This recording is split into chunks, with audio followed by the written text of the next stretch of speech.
Let's stand for the Pledge of Allegiance.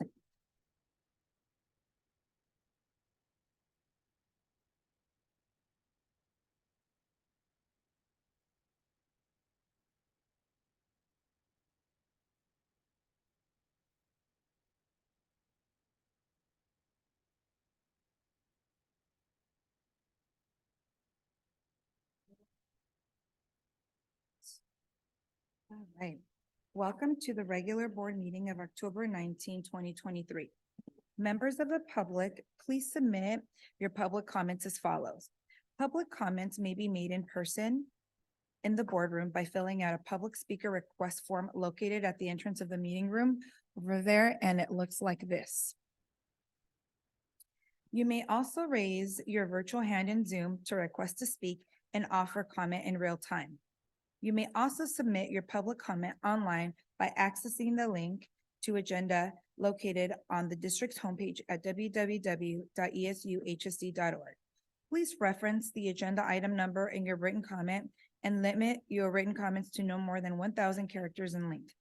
Public comments submitted online will be read into the record. Please note, all meetings are recorded. All regular and special meetings of the Board of Trustees and board study sessions are streamed live on meeting nights and are also available for viewing the day after the meeting by accessing the district's YouTube channel listed on the district's webpage at www.esuhsd.org under the quick link section. The board is not able to respond to items that are not on the agenda or any personnel issues. Your comments will be read into the record and will be directed to the superintendent and/or the appropriate staff member for response. Interpretation of this meeting in Spanish and Vietnamese can be heard by accessing the link and following the instructions shown on the agenda or the district's website. Okay, so we are now on. All right, so this is where the superintendent or board members may request that items be removed from the agenda for consideration and are carried to future board meetings. Are there any requests? No requests from administration. Colleagues? Nothing? Okay, special recognitions. We have no recognitions as of right now. Oh, actually, yes, I'm sorry. We do have recognitions. Oh, we sure have do. 3 people, 2 different ones. All right, superintendent? Yeah, I wish I could have done that. All right, so we are in the presence of Ritwin Nara, a student who received a perfect score on the Advanced Placement Calculus BC exam. Possible. Well, come on, guys, give him some love because he just did that.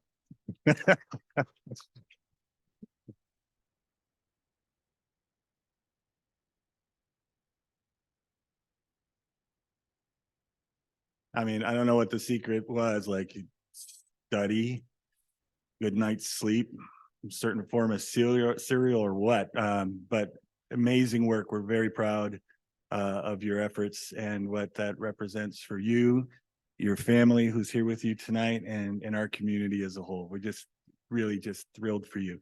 And if you would be willing to come on up, we'd love to give you a certificate that, and I think the board would love to take a picture with you. Did it come to the mic? For sure.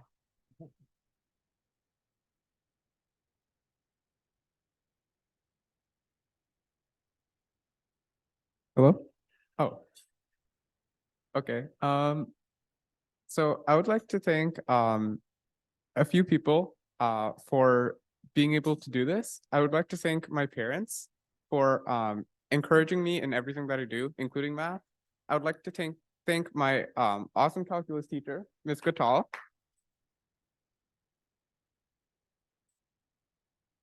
For setting the bar high and teaching with such a passion that all of her students love calculus, and being such a great teacher that not only 1 but 2 of her students received a perfect score on the exam.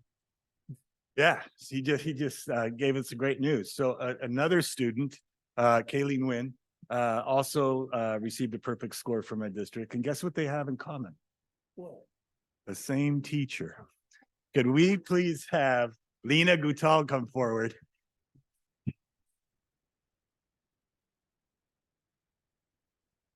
when Ritwin just spoke about his teacher instilling a love for calculus in all of her students. Love to hear This Mr. is the Cooper. I amazing don't know if our educator who student- does that. Mr. Superintendent, I don't know if our student was yet concluded, and love to hear our teacher. You have some other words you wanted to conclude with? Well, yeah, I would also like to thank my school and the district for just building this education system and making this possible. So thank you. So Lena Gutal, amazing educator, teacher of the two students with the perfect score, but also a recipient of the Yale Educator Award and for her work in that program as well. So I think we definitely love to hear from you as well before the board comes down to take a picture with you. I think we'd love to hear from you. Yeah. I think too short.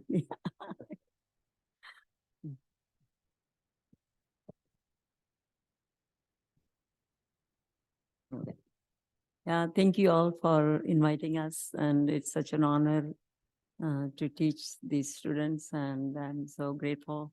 I love teaching, I love math, and every day that's what makes me to come back to school and teach and inspire these kids. And this Silver Creek is the only school I know. That is where I started, and I think I'll be there until I retire. Yeah.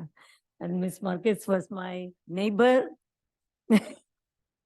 She also taught calculus along with me. Yeah. These were two fellow math teachers back in the day. So that's when they talk about being neighbors. And They calculus. She and taught oh, me you got taught the calculus too? Marquez, not to call you out, but any perfect scores? Okay, you got her, Miss Gutal.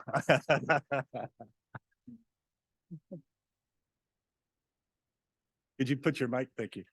This was many years ago, so I can speak to the brilliance and the love and the passion that Ms. Gutal has for teaching math and working so hard to ensure that the students feel confident, prepared to be able to do what Ritwin has done, which is to get that perfect score.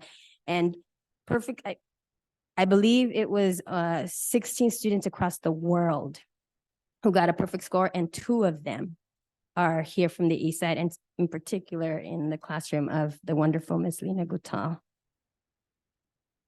That is amazing. All right, come on down and let's congratulate him, would we?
For those that were recognized, we're blessed by your presence, but please feel no obligation to stay for the remainder of the meeting.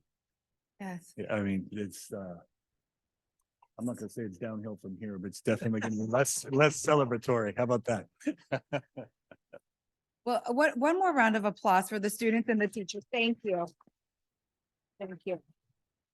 A lot to be proud of. Wonderful. Ooh, that's such an amazing way to Thank you for start. being here this evening. Yes, thank you. Okay, all right, so now, section 7, our student governing board member, Emily, do you have a report? Floor is yours.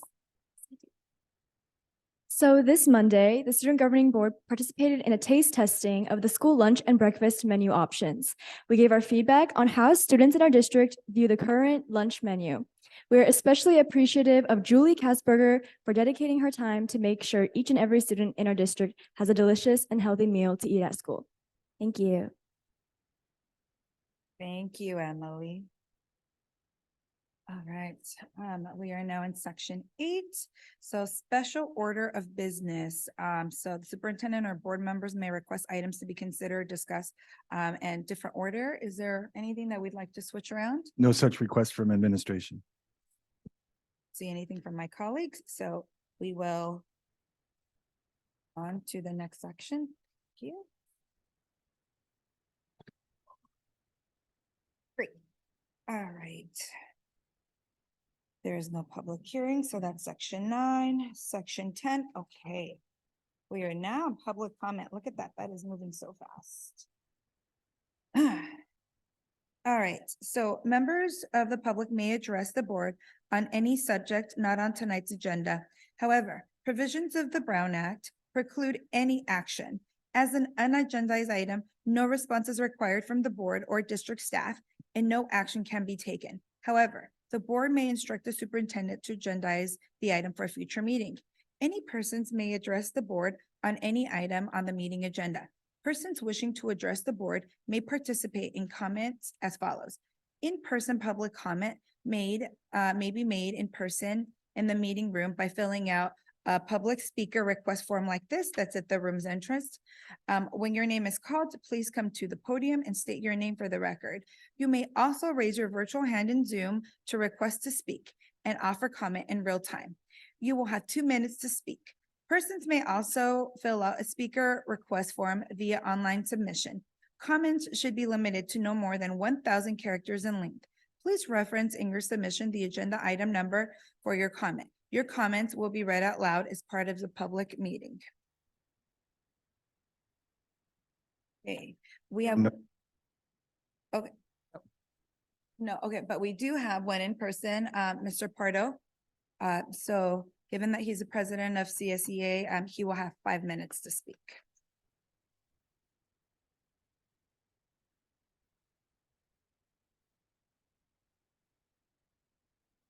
Julio Pardo, President, Chapter 187. I was actually hoping I could get as much time as I allowed some board members to speak at my chapter meeting, but that's okay.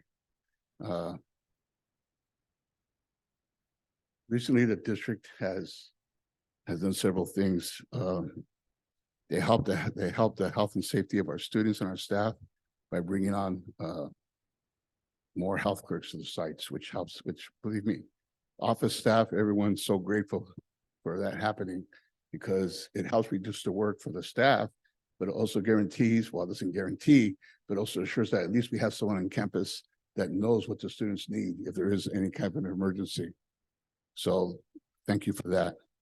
Also, now the district is looking at the safety of all people on campus, and I hope here at the district office also, when it comes to this committee you're all going to put together to discuss this issue, because as we know recently, the way the world is right now, we really do have to think about this. What do we do for safety? And not just for our own students that misbehave, but also just for the people that come out of nowhere to our campuses, which has happened in a few places. But there's one item I would like to discuss on this, or I'd like to ask the district to consider. Several years ago, the district changed the way they do disposal within our campuses. And I'm concerned about the health and safety of our custodians, because at one time, the custodians would have a huge can of garbage to dump, but we had large bins and a ramp that they could go up, go along the, I think it's about 15 feet long, and they could just dip it over and dump. Now at a lot of our sites, if any of you were to go there, these cans, the lip of the can is about, for the large can, it's about so high. And when you're picking up a bag or a can that weighs 50 pounds and trying to throw it in there and throw it in there and throw it in there and throw it in there and throw it in there, after a while, you start wearing out. And I know the district says, well, don't make the bag so heavy. I ask any of you to come for one day and help us with a couple of cans where students just throw food and water in there. And when you pull the bag out, it weighs at least 50 pounds because there's nothing to do about the fact they threw the bottles with full water. They threw whole food in there. Those bags are heavy. And you can't take them out and just dump them somewhere else before you throw them in the cans. The lips of these cans, the covers for these cans are very difficult to pick up and roll over so that you can dump the garbage into the cans. One of these days, if we come by, we can show you what has to be done. You can't do it with a hand and just pick it up and put it over. They are very heavy. And if it's facing the wrong direction, the wind blows on them, so you just can't push it. You have to kind of jimmy rig it with some kind of a stick or something in order to push it open. And then you throw these bags into it. It is very hard. So and the one thing that bothers me about it is that when we first changed, the district promised us that they would show how they're saving money by giving us a report on how much money they have saved. That was at least 5 or 6 years ago. A couple of years ago, 2 or 3 years ago, we did get a report which did not have all that information. That is the only report we have ever gotten. I would hope and ask the district to put together these reports since 6 years ago to show how over the years they have saved the money by changing to this method. Because I don't believe the district has saved any money. By hiring this outside group to come and pick up the garbage instead of having our own person with our truck to do it, I do believe that the district is actually losing money. Maybe it might only be a few $1,000s a month. Maybe it might only be $10,000 a year. But $10,000 a year pays for another food service worker pretty much. So please get this report to us, prove to us that this method is saving us money so that we don't go through this anymore. And please consider going back to putting ramps with the crusher, I guess we can call it, so that the custodians don't have to work so hard to keep our campuses clean. Thank you. Mr. Pardo. Other public comment? Okay. All right. Section 11, 11.01, Superintendent Report and Update. Yeah, this is a standing item. And as Mr. Pardo just referenced a couple board meetings ago, the issues of school climate and positivity and safety came up, and there was a diverse range of issues and opinions that were brought forward. But definitely the board listened and directed administration to put together a task force to not specifically come with direct recommendations to the board, but to work with the group to find out what are the issues and where is the community, and gather kind of where the opinions or where the different views are in our community, so that the board can get a sense of that.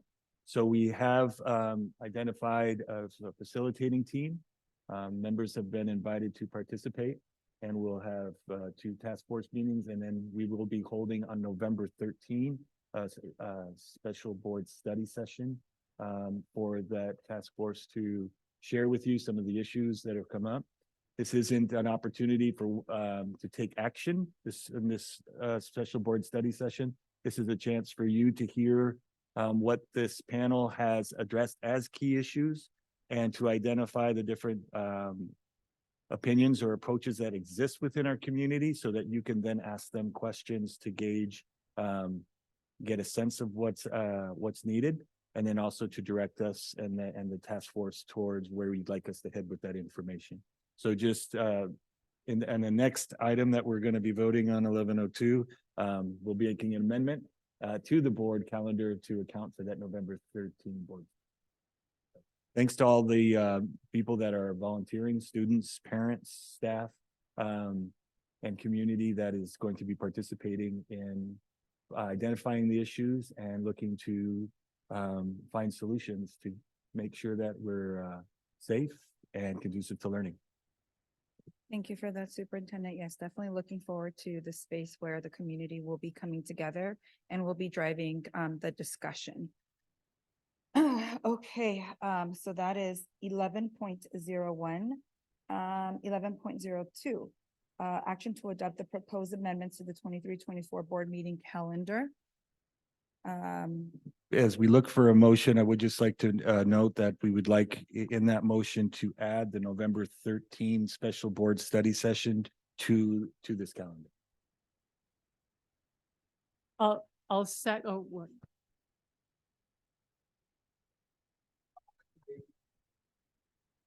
I'd like to move for motions of 11.2. It's stated by Superintendent Vendizi, and to add the November 13 as the study sessions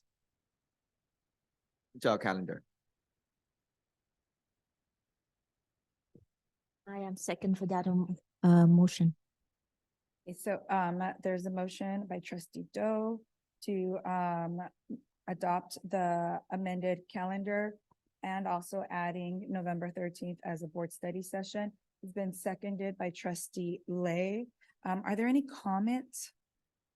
No. Emily, how do you vote? Aye. All those in favor? Aye. Aye. Opposed? Motion passes unanimously. We are now on section 12.01. We're to receive the first quarterly Williams Settlement Uniform Complaint Report for period through July 1st, 2023 through September 30th, 2023. No, it's a standard item that we bring as needed every school year. So this is the first quarterly report. Thank you. Are there any questions or comments, colleagues? No. Emma, okay. Okay. All right. So this is just received. So there's no motion necessary for this. So we will go on to item 12.02. This is a presentation and discussion regarding school site progress and program highlights for my alma mater, Yerba Buena High School, represented by our very own Mary Paulette. Go Warriors. All right. Hey, thank you, Principal Pilot, for being with us tonight. And board and community, it's been a while since we've had a report kind of an update from our schools. And so it's great to get back into that process. And Principal Pilot, thanks for being a brave individual that decided, that voluntold to go first, right? So one thing just for as the community is listening and as the board goes through this, in our reports, you'll see many of the schools are going to be sharing with you kind of 3 lenses of data. In the past, as an educational system in our state, we tended to look at end game data, graduation rate, A through G, and just kept pointing at that every year and going, hey, it looks kind of the same, or can we uptick it or change it a little bit? That doesn't necessarily move you or alter how you interact with 9th graders just because of the fact that you saw outcome data for a group of students that were 9th graders 4 years ago, right? So in our presentations this year, what you're going to see is you're going to see a presentation on targeted one data point that's a 4-year data point, end game. You're going to be looking at an annual data point. So how can we act at the end of the year in preparation for next year? And then there'll be a third lens, which is the 6-week actionable data. What can we do after every marking period to work differently with students to change that annual data and then respond to that annual data to change that 4-year data 4 years out? The other thing you're going to see, and that's a little bit different, and we have to make sure that we're conscious in how we speak of it and how we listen, is that for each of those 3 lenses of data, the 4-year, the annual, and the 6-week actionable, you're going to see student groups that are targeting specific action. And that's not to point a finger of failure at groups. That's for us to identify that as a system. We have gaps between what we know those students need and what we're providing. And so we'll be just as we go through this first presentation, just let's be mindful of that. We'll have Principal Paulette share a little bit of who those warriors are this year, the 3 areas that they're focusing on, and their actions to change the data, and then other things that's just why it's good to be a warrior. And the question, why be at YB? Because it's a great place to be, right? Oh, awesome. The floor is yours, Principal Paulette.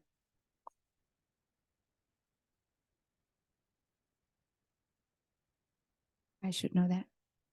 Good evening, the board, superintendent, associate principal, Ms. Teresa McKesson, Mr. Nguyen.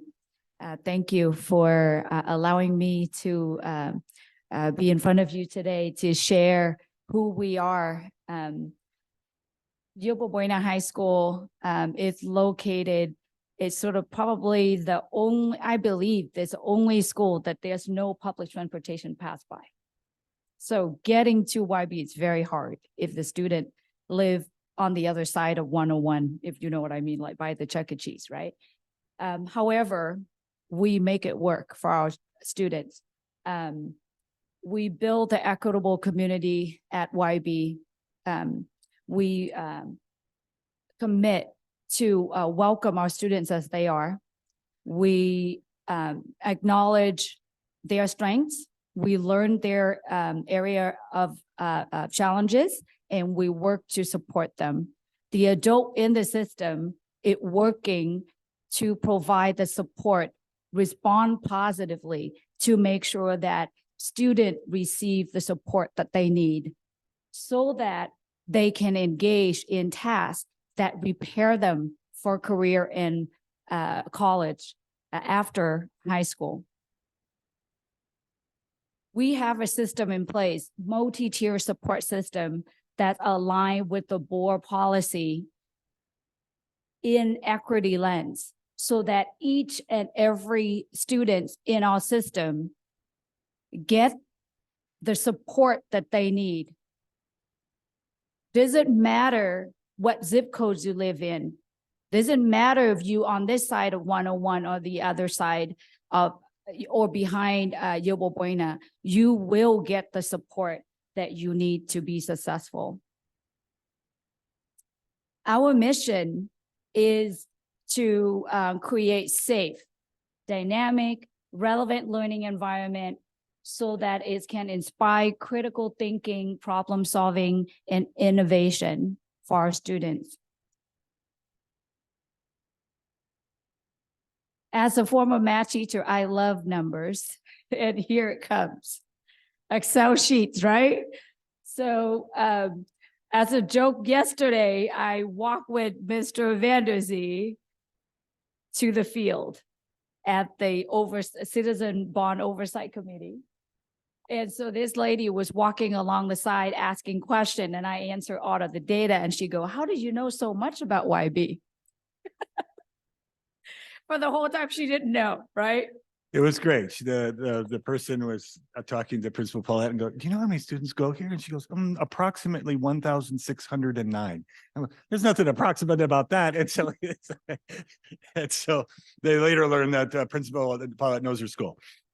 Right. So as Assistant Superintendent Marquez and I work on this presentation. And so as I indicated, Superintendent, it depends what day you run the data at YB. It happened to be 1623 last night, believe it or not, right? So I was right about the fact that the number is changing. That's one unique thing about Yobo Buena High School. August, all the way through May, you have students comes in, you have student withdraw. Just the nature of the location of the school, right? In this data, I would like to share, you can see the student demographic. About 50% of our students are Hispanic. About 45% of our students are Asian. And the rest, 5%, very diverse. You can see American Indian, you can see African American, you can see white, you can see student with multiple races in those 5%. When we talk about English learners, and you can see here, there's only 16% of our students at YB are English only. About 55%, they were English learners, but they've been redesignated. That's the word I struggled last presentation. I managed it this time, right? So we still have about 26% of our students are still classified as English learners. Alongside, we have about 9% of our students with IEPs. And if we talk about students who are socioeconomically disadvantaged, we have 3/4 of our students, approximately 75% of our students belong to that category. For unduplicated counts, we didn't disclose this here, but I remember the number was 1,212 students, right? So it's a huge number of students who have great needs at Yuba Buena High School. And I think the next slide. The next slide wouldn't be fair for Principal Paulette to have to do because it's my fault that it's there, right? So we're sharing this data because this is the data that our feeder districts asked for. So for those listening tonight, we have 7 feeder districts. We're not a unified district that goes K-12, nor are we in a situation where the feeder district is one K-8 district. We have 7 K-8 districts. So there's a lot of variety and a lot of different experiences coming into our shared high school experience at Eastside. What the feeder districts ask for is what happens to our students when they leave us in 8th grade and they go to Eastside. What happens? So what we shared, and the reason why you'll see dates like, let's take a look at 2018, right? The 2018, those were their students that left their 8th grade in 2014, their middle school. So these numbers indicate from Yerba Buena High School, the number of graduates that they had in 2018, 323. Those that met the A through G was 150. A through G are those commitments from our UC system where a student has to pass with a C- or better. And then after that, the number of students who would have qualified for the Spartan Eastside Promise, which is again, passing the A through G with a C- or better and having a 2.5 or higher GPA. And they said, well, what's the purple number? And the purple number is the number of students, those graduates that went on to college or additional study after high school. And I said, wait a minute. Why is that number so much higher than the other two? And that's essentially our challenge. I don't think our feeder schools have an expectation that 100%, our feeder districts have an expectation that 100% of our students are going to go on to college. But looking at just the number that we know is in our district, it's about 70%. And so the challenge that we have now working with our feeder districts is how are they getting students ready for that Math 1 class in 9th grade, for that English 1 class in 9th grade, so that they come ready to pass those A through Gs and make classes and also be ready for the Spartan Eastside Promise. So that's a lot of our work is we see our students are saying us, we're gonna go. We realize that in this valley, we're gonna need additional education. Our challenge with our feeder districts is how to make sure that we're preparing students that are choosing that purple column to make sure that they have every opportunity open to them because they've met their A through G. All right, thanks for that. Thank you, Superintendent. So when Superintendent met with me during the summer as a principal evaluation, he shared that slides, right?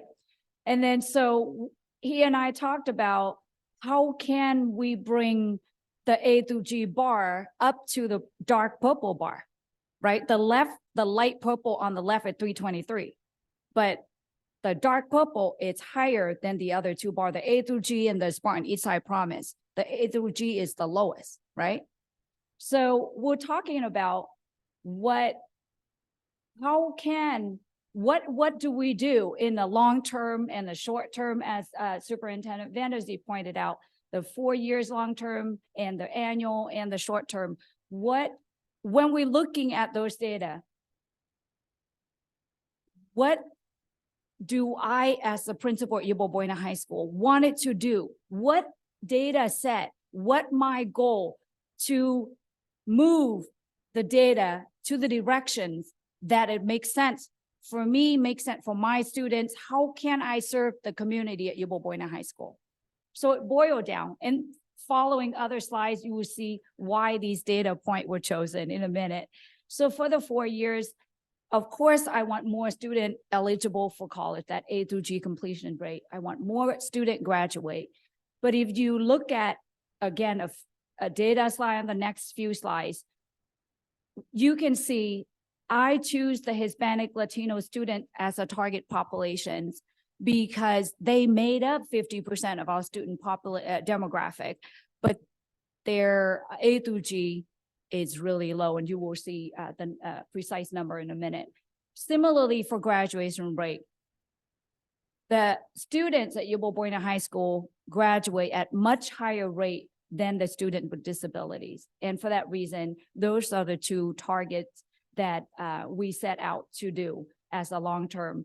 And so for short term, obviously, we have to work on the same thing in order for us to get to the long term. And for the 6 weeks, we break it down further. If a student did not make A through G, who are they? So we decided to look at the Hispanic and student with disability with 1 to 4 Ds.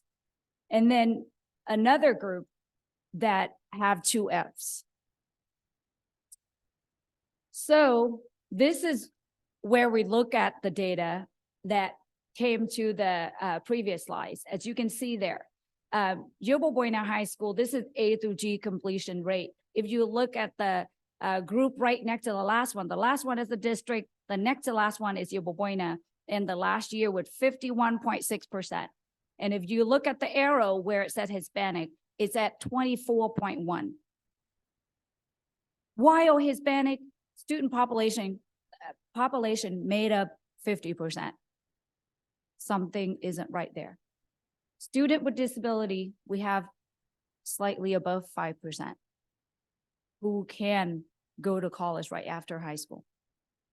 And on the next slide, we have a 4 years data for graduation rate. Similarly, Yuba Buena High School student graduate above 87%, but Hispanic at about 81%, and the student with disability is below 50%. And for that reason, I decided to choose the 2 groups so that I can work with my staff how to support them. And in the next few slides, you will see the plan. So again, the 4 years plan, we at the system built the master schedule to ensure that every student have access to A through G with the intention to have greater inclusion for students with disabilities. Counselor will meet one-on-one with each and every single student at least twice a year. And the case manager work with the counselor and APD to ensure that the schedule for those students with disability are specific with inclusion. And then every summer, we offer summer school for our students. We provide school-wide focus as a whole child. The whole school system is designed to support. We have social worker, guidance counselor, parents liaison, teachers, administration. The whole team is working to support every student to make sure that they have what they need.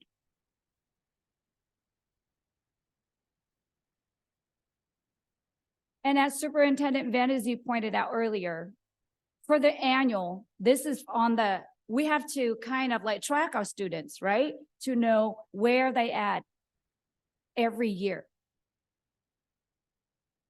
The number is kind of sad, right? For all student, freshman is still below 50%.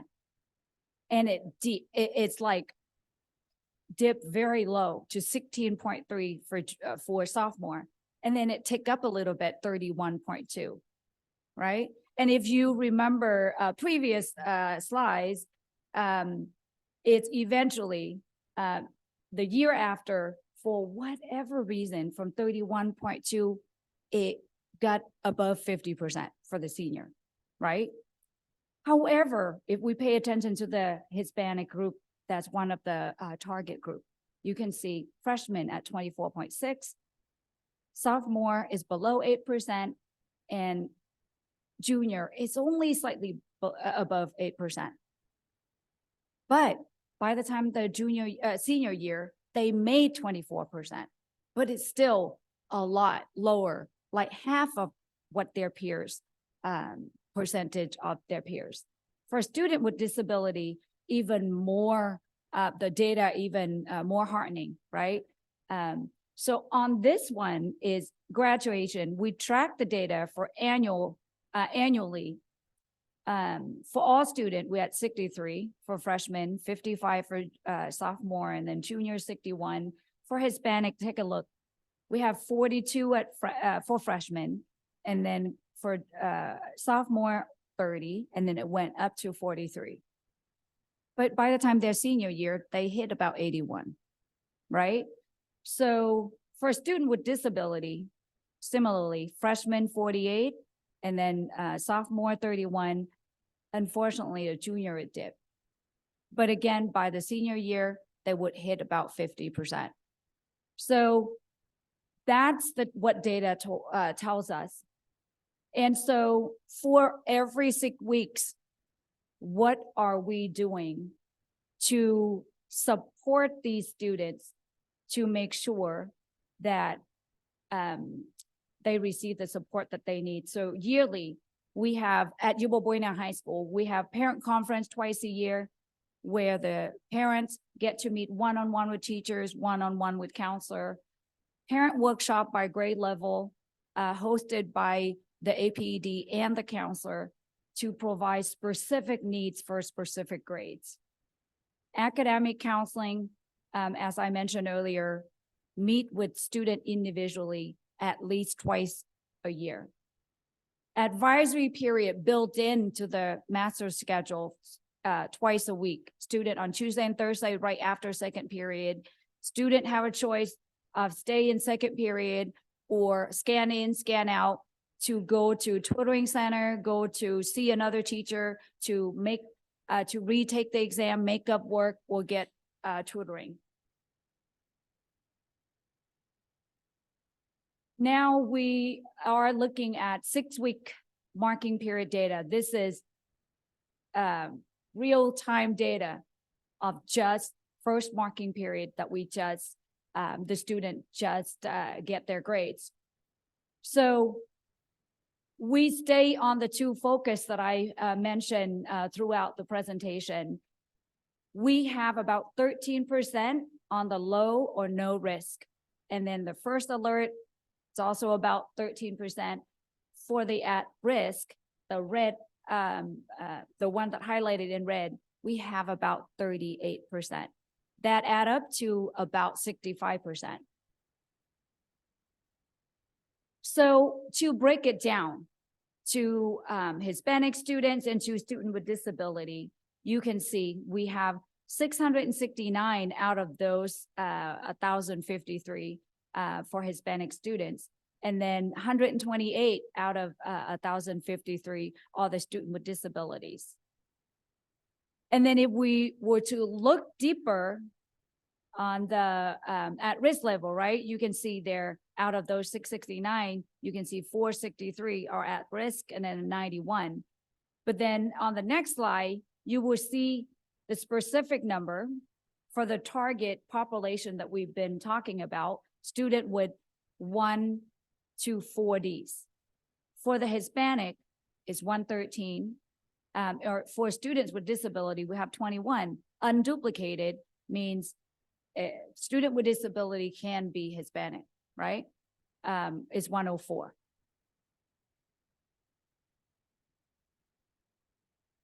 And then for the student would, now we move on to the 2Fs, right?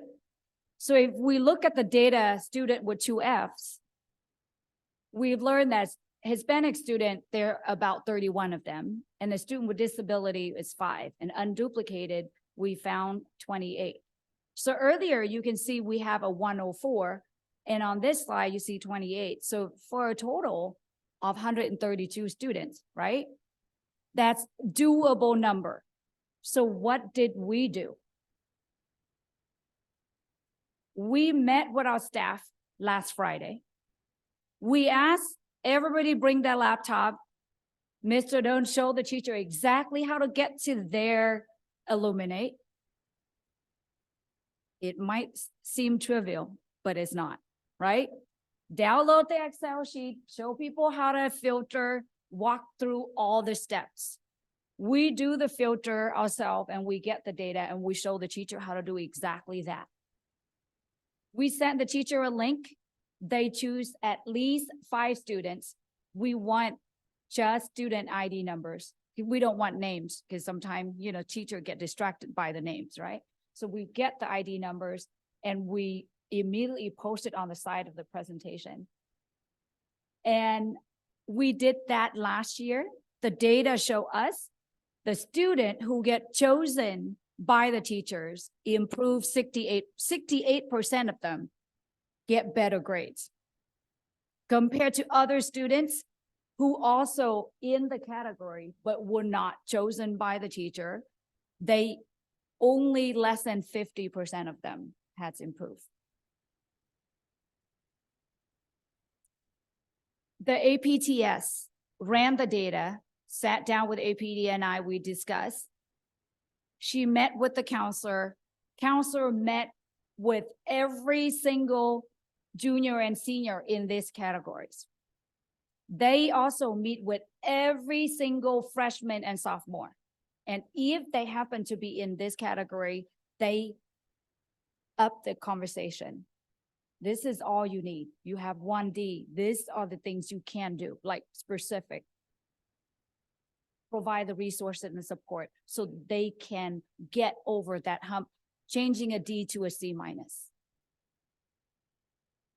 We have before, after school tutoring. We have collaboration between the teacher and the staff. APTS, what was tasked by Assistant Superintendent Teresa Marquez, I guess, to work with the staff. She and I ran the PD for a couple of times, I think 3 times. We have long lists, and eventually the teacher voted for this 4. They voted for a welcome student at the door, where they can set the expectation, they can have a warm welcome. Good morning, good afternoon. Have that personal touch. I'm glad to see you today. They acknowledge the student was absent yesterday, right? I'm glad to see you back, right? Set, create that personal touch. Post daily objective. Frequent check for understanding throughout the periods. We have 95 minutes block periods. And then scaffolding for access based on the student skills. And then making contents relevant. We adult, even in the, big meeting, sometimes we hear things that we felt, this is not relevant to me. And we can tune out. We adult, we do that. We have selective listening skills, right? So if we don't make content relevant to all students, they do that too. And 95 minutes block is hard, right? So, yep.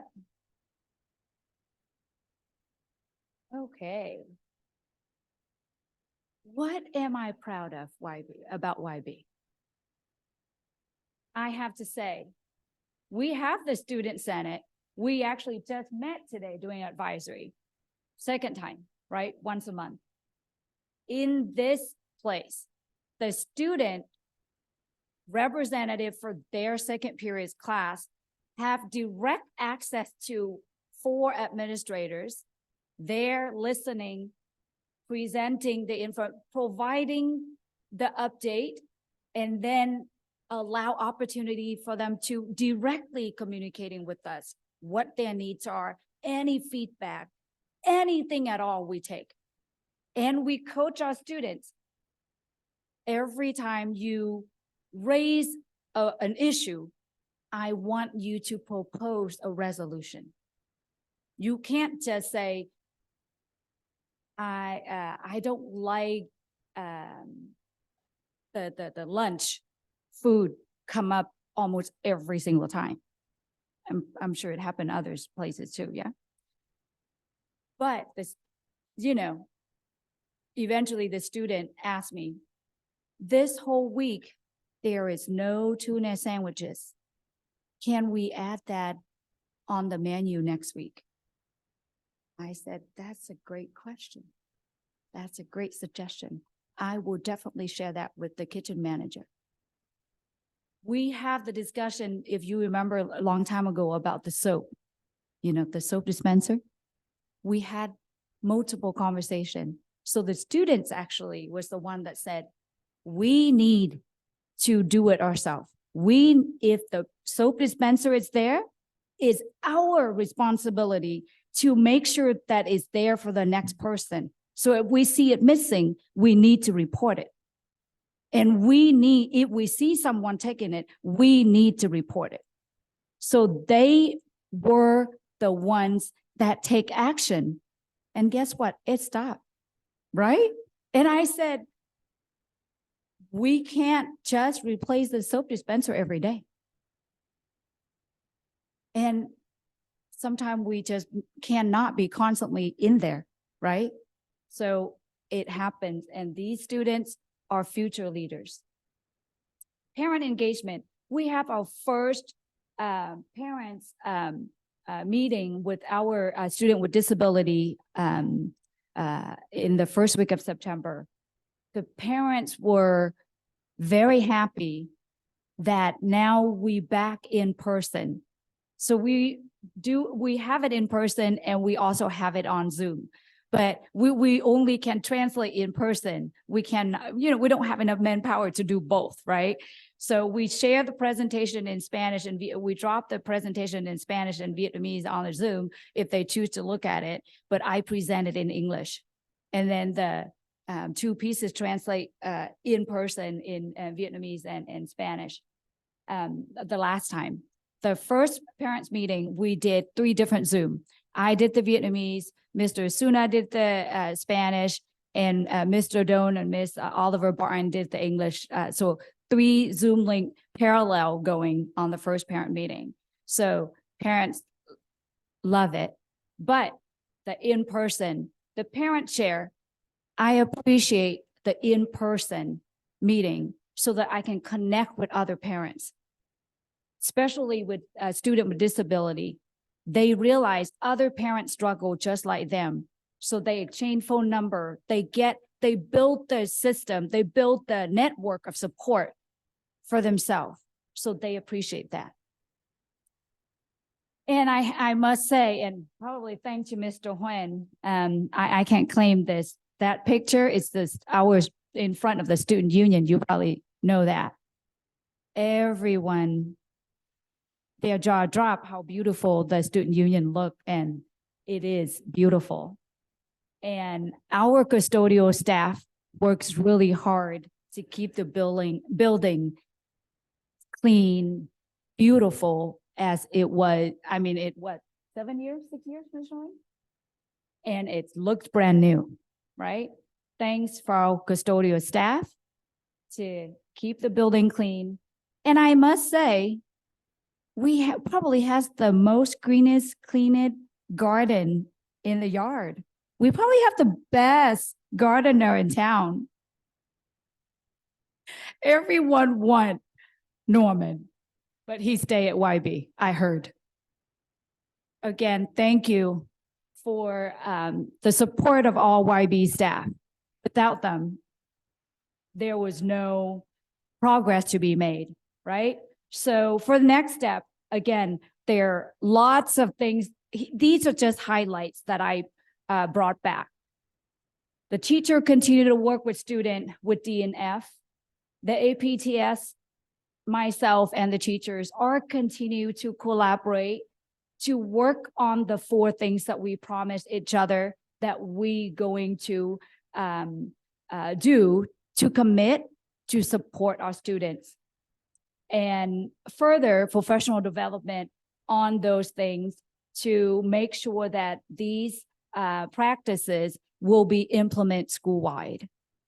And again, we cannot do it alone. My administration cannot do it alone.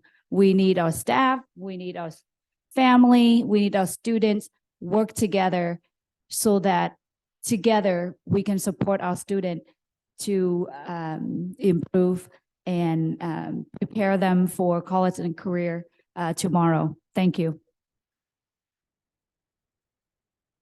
Yeah. Thank you again for going first and just like setting the tone. I know it's going to be a good round of presentations because YB started it. All right, colleagues, Emily, any questions, comments, thoughts? Just briefly, sure can feel the passion that you have for YB. They have the right leader then. Thank you. For that, Emily? So we actually don't have any Yerba Buena students represented in the student governing board. And so I remember you discussing how you have a like and a group of students who are able to talk to the administrators. Yeah, student senate, we call it. Oh, student senate. Yeah. That sounds just like student governing board. Okay. But if you could maybe like send out some some info like infographics or maybe spread the word that our district student governing board is looking for Yerba Buena representatives. That would be really great.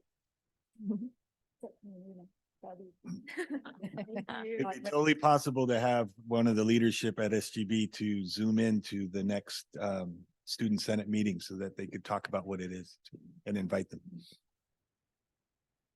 Go ahead, Trustee Lay. I would like to say that it's very wonderful presentation. I'm very impressed. You had the first presentation, so I know that we learn a lot from this presentation to the next presentation from other principal. Could you go back to page 6, please? 6. Yes. Oh. Right.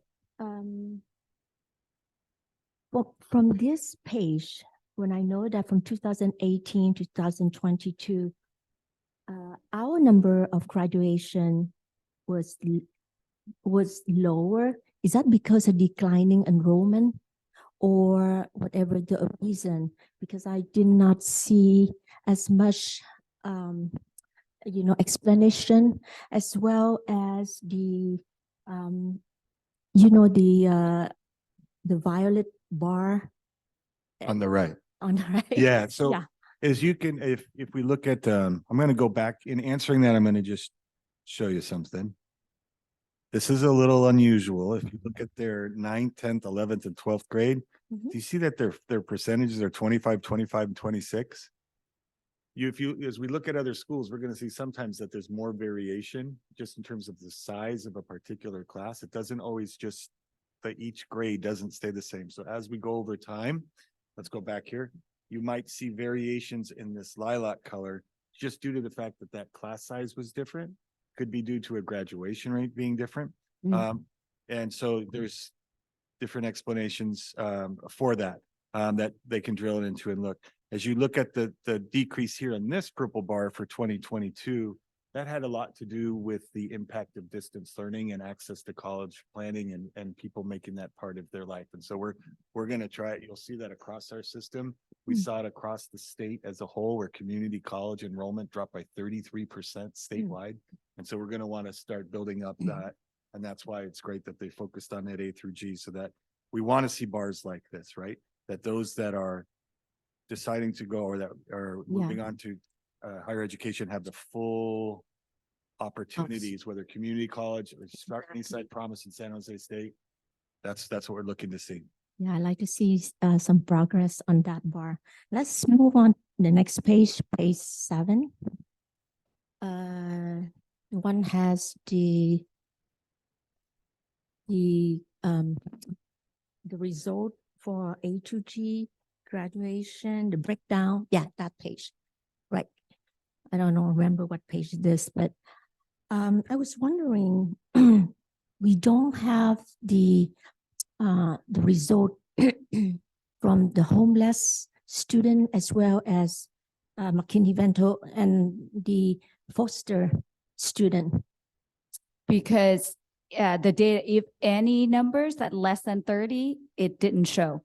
Like the district might have more than 30, but this is Yobo Buena High School data. So if any number of student that less than 30, Okay. the state They doesn't say- release the data. Okay, well, that's really answer my question. Well, I also want to ask that the page from 17 to 22nd, we really talk about 4-year data, marketing for Hispanic and student with disabilities.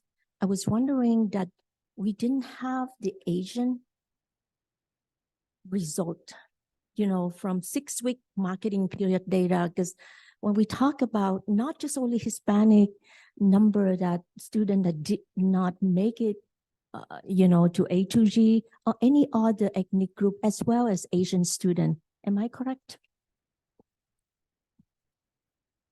Just because they're not targeted in this presentation as a focal point doesn't mean that the APTS and staff won't be looking at other student groups and providing services. This is just, this is a group that their team has identified that they want to put an additional emphasis on and then grow out from there. But it won't mean that other students are denied service. All right. Or so analysis. could we see some Asian report students? So on this- each school has in their Illuminate has the ability to see all students. And so they can sort by any indicator that they choose to. So in tonight's presentation, they gave you a very small screenshot just to kind of reference the tool of Illuminate. But even those students on that list weren't actually contributing to these numbers. So yes, they have the ability to look at all different groups within that tool. Yeah. And you probably will see different school has different targets. So this is just happened to be the YB target populations. Yeah, because most of the time when I visit school as well as community, they always said, Asian student, did really good job in school, but we still have some failure from the Asian student group. And I really want to see how can we support them also. Maybe it's a small number, but I think it's we talk about equity.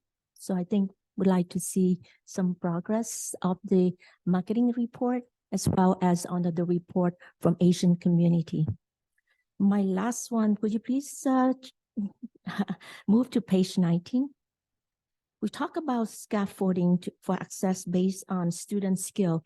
I was wondering that we still use the Naviance app, because I know that the first time when a student went in, to any high school, we did have the process to look into basic skill set or anything that will work with the student.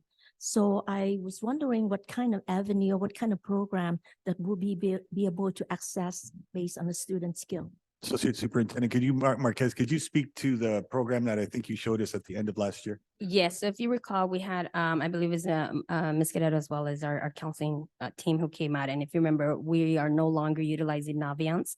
We're using CCGI, which is a state-approved academic college planning career exploration system, which is free to us, and that is accessible across the state of California to all the systems. And it's also integrated with other agencies that's going to allow us to be able to look at various data points for our students. And so for the academic planning, career exploration, college application process, we're going to be utilizing CCGI. for our students moving forward. And Principal Paulette can speak to, I think, some specific examples as to what she refers when her staff worked and collaborated on coming up with the scaffolding for access based on student skill. That's an instructional practice within the classroom, but Principal Paulette, I'll let you speak to that. Correct. These are school-wide practices in a classroom for academic content. This is specifically just talking about content. Posting daily objective, former math teachers, I'm going to use a math example, right? Let's say today, students will be able to learn how to solve system of equation using elimination method. The teacher going to have to find some scaffolding, learn where the students are, and then find different way to support the students so that they know what is the variable and what two equations are and how to make them work using elimination. So again, these are just the two on the right-hand side, making content relevant and scaffolding for access based on the student skills. This is just content. I see. Well, thank you. Well, I have to say that admit that YB has this wonderful environment and green environment, especially with the student union. A lot of community has been using YB facility, so they always comment that it's very good. You know, that school kept this in a very good condition. So thank you, all staff and everyone that been working to keep up with the YB. That's all I have. Thank you. Trustee Cortese, I saw you. Just thank you. And I'm so excited about seeing how everybody's integrating the tools and the data. And now we have our new AP. Yes, you know, keeping an eye on all of these important pieces so that we can support all our students, especially those who just need a little extra, right? So thank you. Thank you. Principal Paulette, I'll close this out. I want to first start with just saying thank you so much, seriously, for being the first one. I can't imagine this being easy to just, talk about stuff and just vulnerably sharing everything, right? But I'm a firm believer in that we need to talk about the work that needs to be done in order for us to be able to do it and to partner together to do it. And we have quite a task in front of us. And I say us because I consider us a collective and a partner. And I want to thank you for the focus because this has been an issue for a while, right? Since I was a YB student myself. I'm not going to age myself right now, but it's been a minute, right? And so it brings me a lot of joy to see a leader who sees some glaring gaps and understands that the system has failed groups of our students, right? And it's not the other way around. So I want to appreciate you for seeing that, for elevating it and saying, this is our focus. Because it's nearly impossible to say, I'm going to do this. It doesn't mean you're not working towards a number of different things, but to be able to see progress on something, it's clearly important to say like, this is going to be one of the main things I'm focusing on. So with that said, I do have a few questions and some comments. The goal, the focus that you have, how recent is that? Is that as of this year? When was that goal created, or the 4-year, 1 year, and 6 weeks? When was that determined? So the 4 years is we created with every year SIPSA, right? So in the SIPSA, there's always always tracks, right? Like the data that I share. So that's in every year, but is a long-term goals. And we'll talk about the 4 years when the moment the student arrived at freshman in onto our campus, or actually before that, right? The counselor went to 8th grade to meet with them individually to ask the student about what they wanted to do 4.5 or 5 years in their future. and give them the advice. So from that moment on, the master schedule was built with the set in mind that the student will have access to all the courses that A through G, so that they will reach by the end of the 4 year. Okay, but this specific goal, is this something that you said this is our goal this year moving forward, or it's been a focus? It's been focused for this particular year. Okay. particular- The 1 year, the annual would just establish this summer. Great, awesome. Are teachers aware of this? goal? Yes, as I stated, I presented this goal with them on August 2nd, That's right. the first day. And then we talked to them about this every single staff meeting. And actually just last Friday, we had the 6 data talk weeks. that I just shared with you, that each one of them choose at least 5 students. So it's a continuing, it's work in progress. Yeah, thank you, thank you. I'm connecting the dots now. And that's also something I wanted to know. I think it's awesome that we bring teachers in, them identifying what their focus areas are gonna be, right? So that there's investment, there's ownership, and those are some really powerful strategies that teachers chose. So I'm really excited to hear about that. Few more questions. Have we thought about our Latino parent involvement in this focus? Have we brought them in? Yes, we have monthly parents meeting. In addition, we have grades level parents meeting, we have ELAC meetings. So almost twice a month that we meet with different groups of parents. And we currently have PK. Okay, Yes, so they started the programs about 3 weeks ago. They go through a series of 8 weeks that they meet every week on different topic, parent taking the course is called literacy. So they learn every single topic related to the school and how to support their students. And this is, I must say, 4th year for YB. They only do it they only have the class in English and Spanish. Great, great. Yeah. I think it would be really uplifting and motivational for parents to see that there could be a possibility for them to get involved, right? We can never Yeah. have too many partners in our students' success. And I believe Trustee Van Lay attended graduation one time. The Yes. PK Yes, graduation? okay, yeah, I Yes. did. Right. Yeah. And If I there's. think you also attended feel one. like I have. I I've think you gone to did a- too. I think you I've did been to too. a Few schools, and I just got recently invited to another local one. But this is my plug to you. If there's anything I can do to support, especially as you move this forward. I know it takes a village, so I'm offering myself anything I could support, but I think definitely leveraging our parents there would be really instrumental. Are SPED teachers involved in this too, especially because we're having a student with disability focus? Yes, when I created the presentation, I shared with them. They are partnering with my administration. And so I actually share this with other principal in the principal meeting as well. What I've learned, because the nature of the group of students who we serve, they have variety of different disabilities.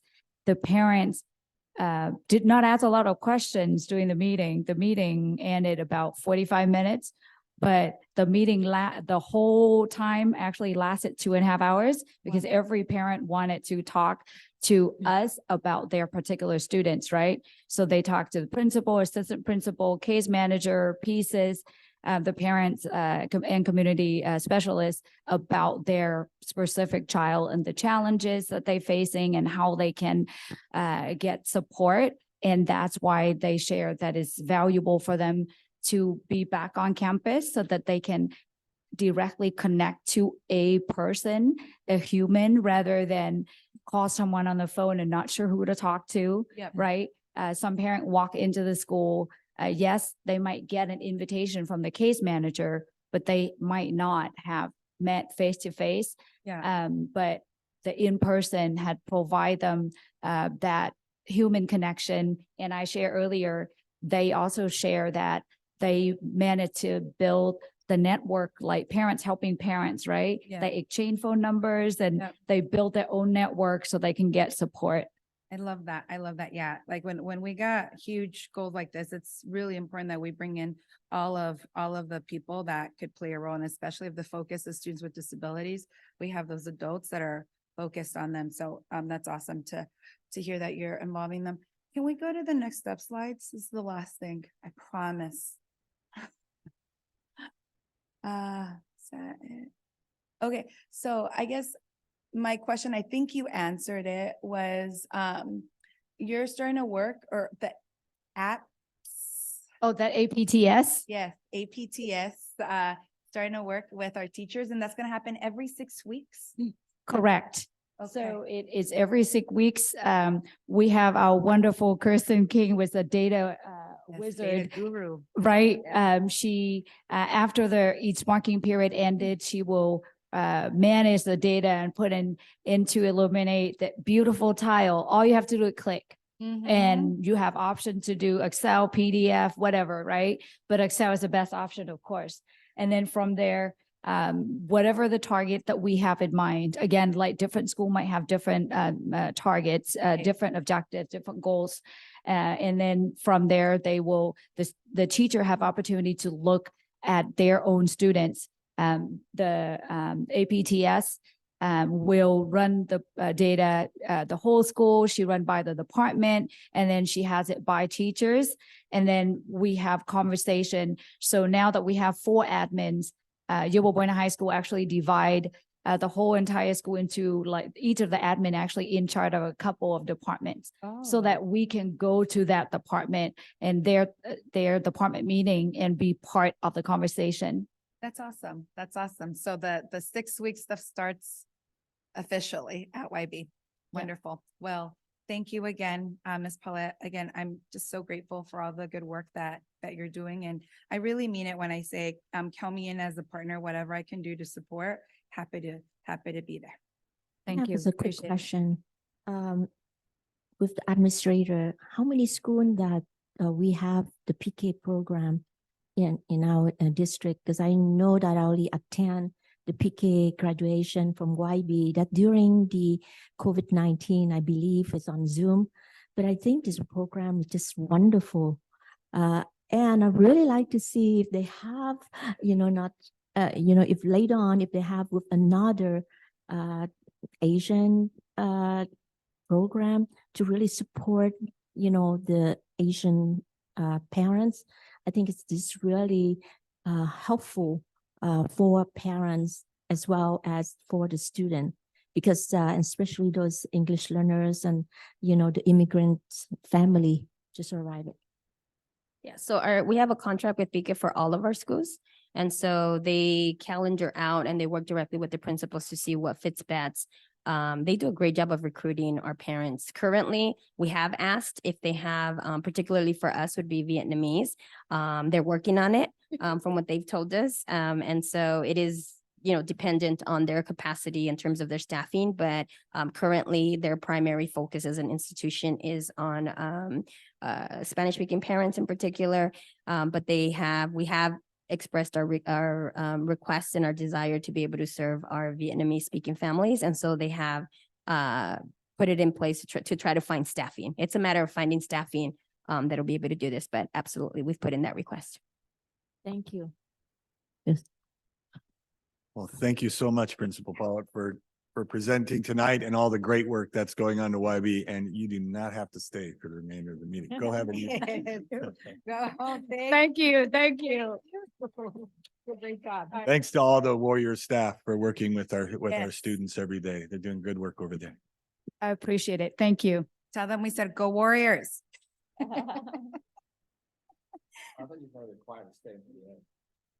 Brian. All right. Section 13. All right. 13.01. Approved contract for professional services over 25,000. I move to approve. I think that's a standard item. That has been moved by trustee Cortezi and seconded by Doe. Do we have any comments on this item? Nope. All right, Emily, how do you vote? Aye. Board, all those in favor of the motion? Aye. Opposed, abstentions, passes unanimously. That's 13.01. All right, now, we are now on section 14.01. Regarding the approval of proposed revised classified management job description and salary range for Director of General Purchasing to Director of Purchasing, Mr. Nguyen. Move for approval. Oh, you- do we need to? I actually just want to see discuss if he has anything to say. it? He doesn't. You're good? Okay. All right. I'm just making sure, yeah, let's finish the sentences here. Okay. All right. So trustee Herrera, you moved? Okay, and who seconded? I see two fingers up. So, okay. It was moved by Herrera, seconded by Doe. Emily, how do you vote? Aye. Board, all those in favor of the motion? Aye. Opposed? Motion passes unanimously. I do appreciate the energy of the new board member over there. He's beating you up to it. All right, 1402, approve variable term waiver request. I'll move to approve. Second. I yield to my younger trustee. Okay, so it's moved by Cortezi, seconded by Herrera. Emily, how do you vote? Aye. Board, all those in favor of the motion? Aye. Opposed, abstentions, passes unanimously.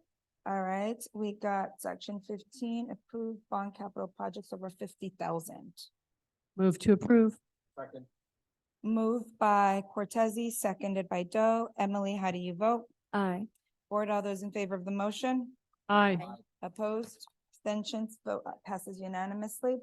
15.02, to approve plan increment 2 and amendment 1 with Rodan Builders, Inc. for Mount Pleasant High School. Move for approval. Okay, moved by Herrera, seconded by Lay. Emily, how do you vote? Aye. Board, all those in favor of the motion? Aye. Aye. Opposed, abstentions, vote passes unanimously. All right, we are now on consent calendar. Do I have a motion? Move for approval. Second. Moved by Doe, seconded by Herrera. Board, all those in favor of the motion? Aye. Oh, I am so sorry. Emily, how do you vote? Aye. Board, all those in favor of the motion? Aye. Opposed, abstain, vote passes unanimously. All right, that's till 20. All right, 21. We have 2 items under written reports for FYI for us. There's no action required here unless any of you all have comments or questions on any of this. Nope. Okay, so we will accept these written reports. All right, section 22.01, opportunity for Board of Trustees to request items on future agendas. Did I ask last board meeting about the civic engagement bilateral seal report? Did I ask last board meeting? No, I did mention, but I think I did. Associate request. Superintendent, has there been movement beyond the last demonstration to bring new information? No, but I'm happy to come back and bring any information. Otherwise, I can provide kind of an update in a Friday update I and can see do if that. it warrants, if you still feel like you'd like to bring it for a future item. I Okay? can do that. Thank you. Great. Colleagues, anything else? We're on item 20. 22.01, for future items? No? Well, no, okay. I don't have anything either. 22.02. Okay. I have your standing request around the procurement of materials on staff, and we'll just need to make sure that we update and get a date on that. Wait. under my items. Correct. I brought it up months ago and it was put forward to the fall of 2023. So what I'm asking is that it be brought in the November or December meeting. It's been quite a way. Yes, that's what we're referring to. Yeah, that's what we'll get that, we'll get that agendized. Okay, There is public comment on this item. okay. go Okay, ahead. this is but Thomas Brittendahl. Hello, everyone. I have a request about the upcoming board retreat on October 28th. I will not be able to attend in person, but would like the opportunity to watch and listen to the public event, especially given that the last board retreat attempted to create somewhat arbitrary limitations on how board members interact with the public and how they visit schools. I am asking that the meeting on the 28th be recorded and posted to YouTube, just like every public board meeting and study session where all 5 board members are present. If you do not wish to grant this ongoing, then I request you air just this coming board retreat on the 28th as a non-precedent setting test. There's no other public comment. Thank you. I Okay, missed the last part, if, the last part of all of that started, if we choose not, I didn't understand that. If you do not wish to grant this ongoing, then I request you air just this coming board retreat on the 28th as a non-precedent setting test. I see. noted. Okay, that's 22, 23. All right, we're on comments. Who wants to start? Lay, you Start. want to start? Oh, Herrera wants to start. Okay. All right, let's No go comment. ahead. Thank you. Okay, okay, noted. That's my word. Is that your word, Todd? Oh, there we go. All right, Cortese? Just that, a couple things. One is, I have really enjoyed, being in the shadow of our superintendent and going out to visit the individual sites and hearing from people what's on their minds. It's been very informative and useful. So thank you for letting me tag along with you on those. Nice tagging along, but I don't know who's in whose shadow, but it's been good to hear the light and wisdom of staff that have chosen to meet with us. For sure. And I also wanted to share a delightful surprise I had today. I was invited by one of my longtime kiddos who was being recognized and honored by the Art of Yoga Project. And she was their honoree and guest speaker at their luncheon today. So I went and listened to her and was delighted also to see that they were honoring our very own Vito Chiala. Wow. That's amazing. Yeah. Go Vito. Congrats if awesome. you're hearing out there. Thank you. All right, same with board trustee Patty Cotizzi. I also attend several sites along with Superintendent Glenn Van Der Zee. Listen to staff and teacher.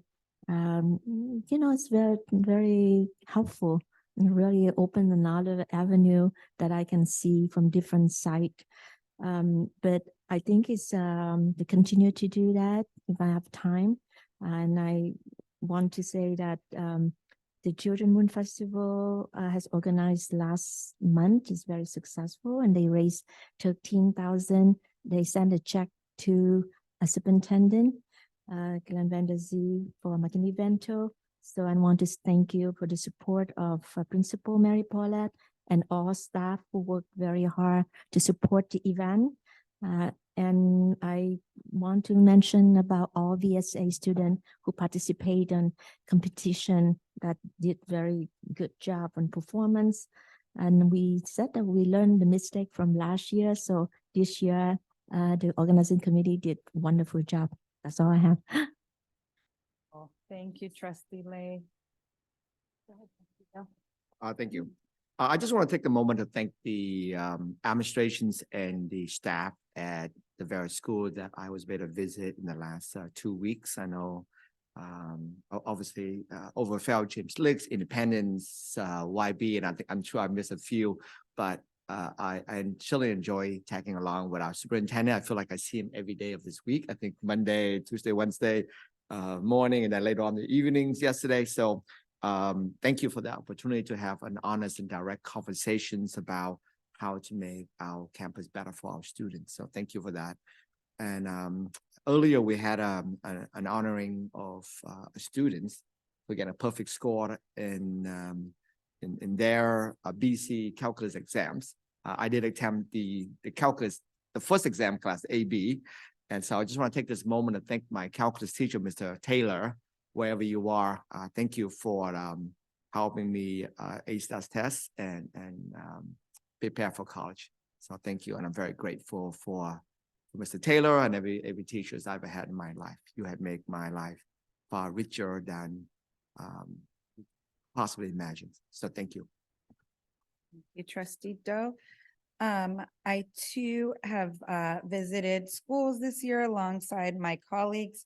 We're all taking rounds and hearing folks, and it's been great to speak with both teachers and our classified employees to hear how it's going. And it's been really rich conversations because the topics really vary. So it's just great to see what the environment is like, what is top of mind for folks.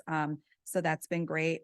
I'm trying to figure out if this is around the time that I usually do my school visits. I know last year, Glenn, I made you come along, but my head start already in my school visits throughout the district. That's a practice I like to do, make sure I visit every single school at least once every year. So already getting a head start there, and just thank you for the staff and making space for that, because it does take a lot. So just a lot of gratitude. And teachers, thank you for allowing us in that space, teachers and staff.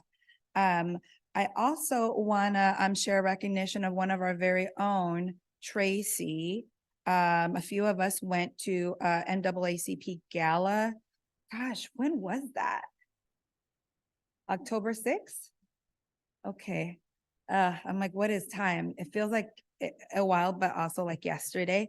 So it was really great to be there with tons of community members, really celebrating one of our own. Tracy has been in our district for a while and she's done some great work. So Tracy, if you're out there listening, congratulations again. Keep up the good work. And it's always great to see our own being recognized in different spaces.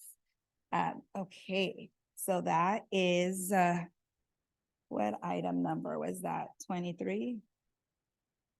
I'm losing track here. Yeah, 23.01. So let's go with a student governing board representative. Do you have any comments, Emily?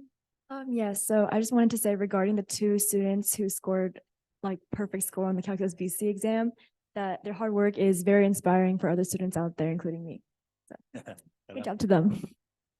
Ditto to that. Okay, 23.03, Superintendent Vanderzee. Well, thanks to all of you for visiting the sites with me, and for all those that did visit. There's people that walk in and say, I've got a list, and they do. And there's other people that walk in, I just came by to say hi, Vanderzee, and then it turns into a 40-minute conversation, and it can get, you guys have heard it can get pretty deep, philosophical, and yeah, there's people that are, obviously have concerns. There's people that are just celebrating this year. For most of the schools are saying this has been our best start of the year ever since the return from COVID, which is great to hear. And I'm not saying there's not work to do, and we're going to do continue to do solid work together. But I just really thank the staff for meeting with us and meeting our students and ready to engage with the energy to move them forward for full participation in Silicon Valley, whether that comes to the Spartan East Side Promise or not. Really appreciate the efforts of our staff this year, and it's making a difference in our student lives. Thanks for that. Awesome, thank you for that. We are now in section 24. Yes, this falls under you today. Are there any? I guess I earned my law degree, because here we go. All right. Is there anything to report out from? Yes. Yeah, there's one item to report out from closed session. The district or the board moved by Herrera, seconded by Van Lay, to reject the claim of damages of Jay Perez. The vote was 5-0. Thank you. All right, and with that, it is 7:45. This meeting is adjourned.